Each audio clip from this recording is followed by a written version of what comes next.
नया निर्णय किया है बस बॉडी कोड, जिसके अनुसार ये सिस्टम जैसे आई तो ये जो 6 बस एक्सीडेंट में 3 महीने में 145 डेथ हुई है। पुअर डिजाइन, पुअर क्वालिटी और मन चाहे मर्सिडीज का डुप्लीकेट लोगो लगा दिया अभी राजस्थान में। और इतने इसमें वायलेशन है, एक प्रकार से तो 302 का गुना लगाना चाहिए, इतने भयंकर वायलेशन है।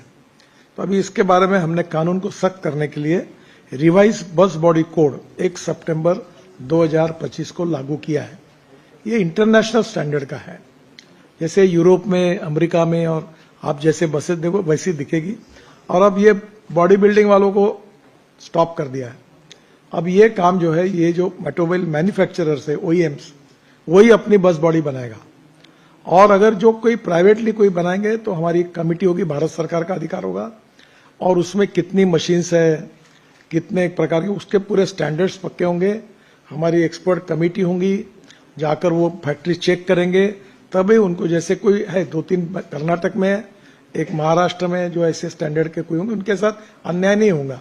अगर किसी को खोलना होगा तो प्रोफेशनली उस स्टैंडर्ड को मेंटेन करके फिर वो ये सब कर सकेंगे। तो ये हमने इसमें लाया है। रिवाइज बस कोड 1 सितंबर से लागू हो गया है।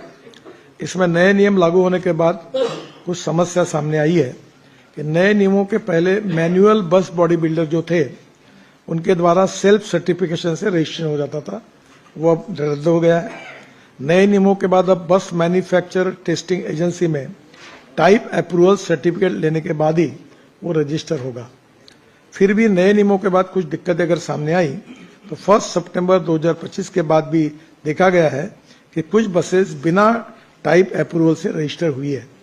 और ये जो गंभीर काम हुआ है, ये जो परिवहन विभाग में, चाहे स्टेट गवर्नमेंट में हो, कहीं भी हो, अब इसके ऊपर कड़ी कार्रवाई के हमने प्रोविजन भी की है। और कुछ केसेस के बारे में तो हम सीबीआई तक इंक्वायरी करने तक उसको रिकमेंड करने वाले हैं, क्योंकि जिस प्रकार से ये घटनाएं हो रही है, इतने लोग जल के मर रहे हैं, वो अच्छी नहीं है। इसके